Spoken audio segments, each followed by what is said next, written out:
I enjoy strong perfumes because I know they're gonna last a while. As soon as I get notes of musk or woodsy notes or anything like that, I know, all right, this is intense, this is gonna actually perform as it should. Versus perfumes that are light florals, maybe a little bit citrusy, and then they kind of disappear within 30 minutes. A disappointing sort of fragrance. So today I'm going to go through some of the strongest and most intense fragrances that I am currently aware of.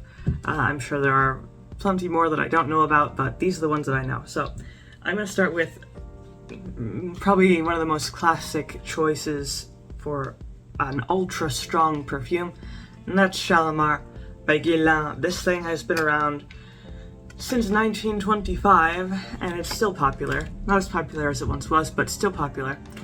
And it's popular for a reason. It's extremely strong. Because it's so powerful, it's not for everyone. It has mainly notes of incense, amber, some sandalwood thrown in there, and an opening of citrus.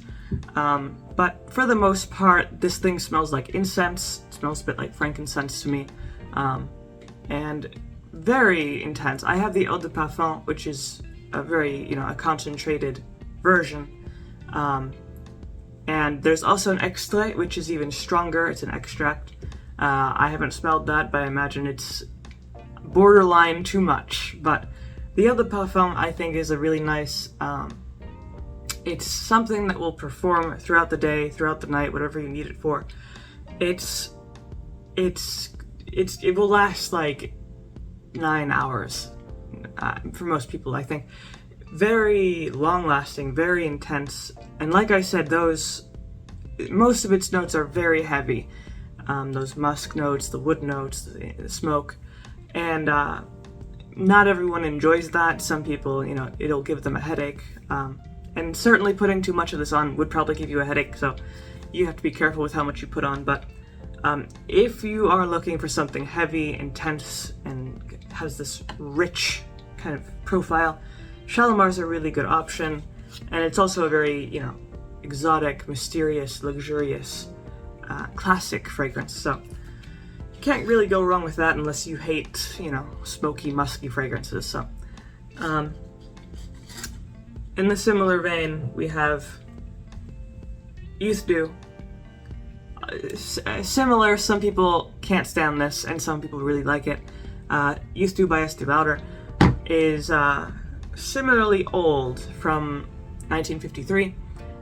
Back then, I guess people enjoyed their musky, heavy perfumes. This is pretty much on the same level as Shalimar in terms of this is intense, this is heavy. The main notes are spices like cloves and cinnamon. There are also floral notes that give it a little bit of sweetness, and then there are some very heavy base notes, wood notes, some amber, all that kind of thrown in. This is not so much of a smoky fragrance as it is spicy. Like I said, the main notes there are cloves and cinnamon, which you really get. It's kind of reminiscent of Christmas, those Christmas gingerbread spices sort of thing. Very, very heavy. When I first tried it on, I had a sample, I first tried it on, it gave me a headache right away. I'm like, oh no, I wasted my money. But then, and this is why you have to always give your perfumes a chance, I tried it again another day, and I put less on, and I found that I did enjoy it. You just have to be careful with how much you put on because it's very concentrated. Again, this is an eau de parfum, so it's, perfume oil concentration is around 10% or so, around that range. And the sometimes more, sometimes around 15%.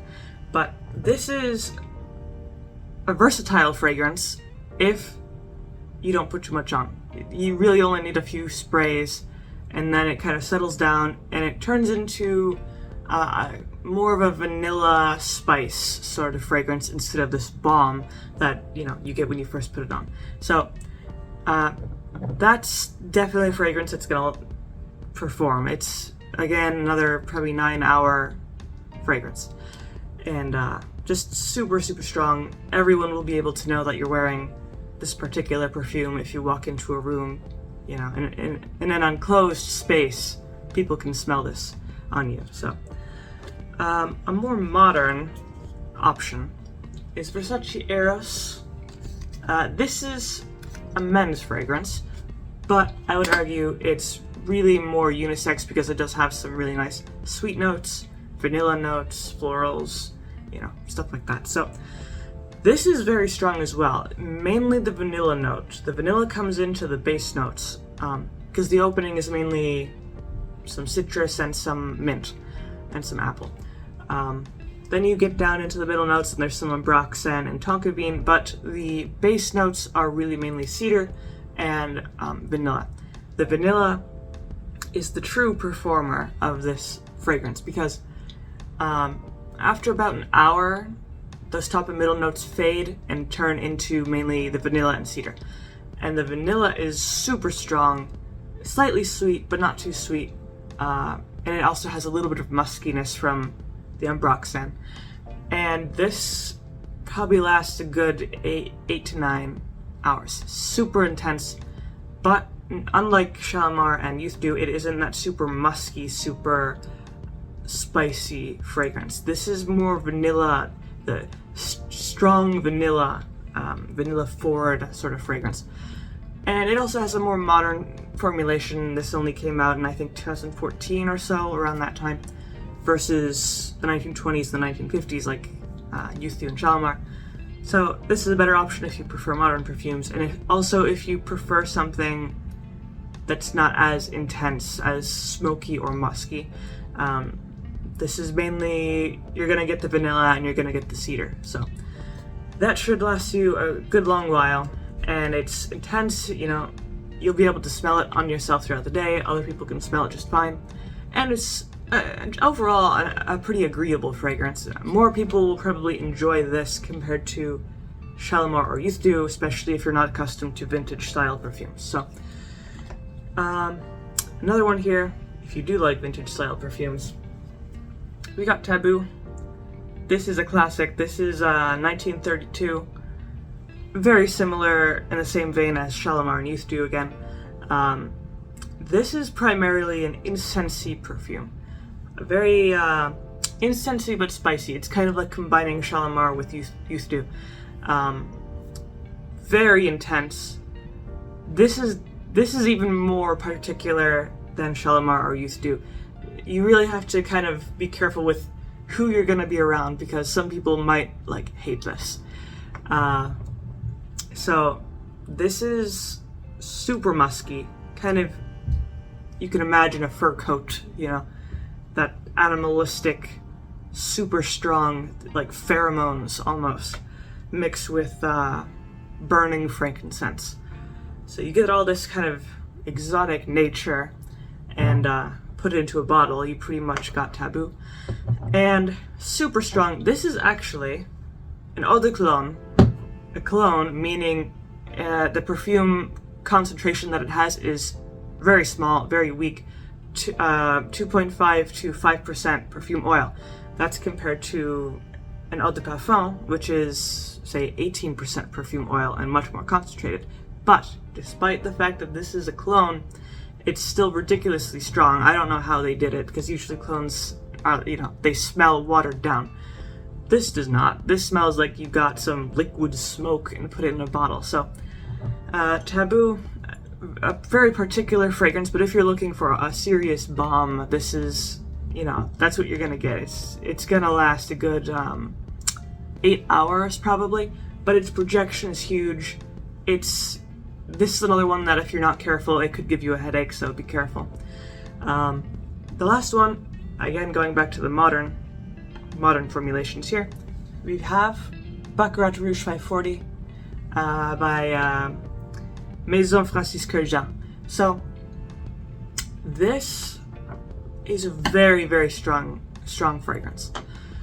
I also have the Eau de Parfum, so that's, you know, even stronger. And it's so strong that some people actually can't smell it. Like, they go nose blind to it immediately as soon as they open the bottle because, I don't know, the molecules just kind of bounce off of your nose and your nose gets confused. But it's mainly a slightly spicy fragrance with some sweet notes, and not so much spicy in the same way as Youth Dew or Taboo. It's more like an herbal saffron sort of thing, not super strong cloves or cinnamon or anything like that.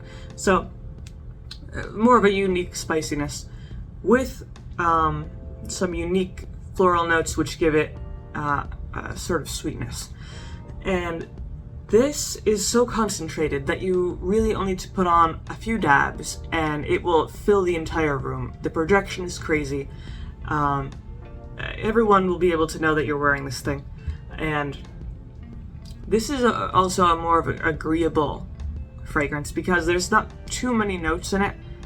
Like I said, there's mainly those spices from the saffron and then also the floral. So a pretty basic fragrance.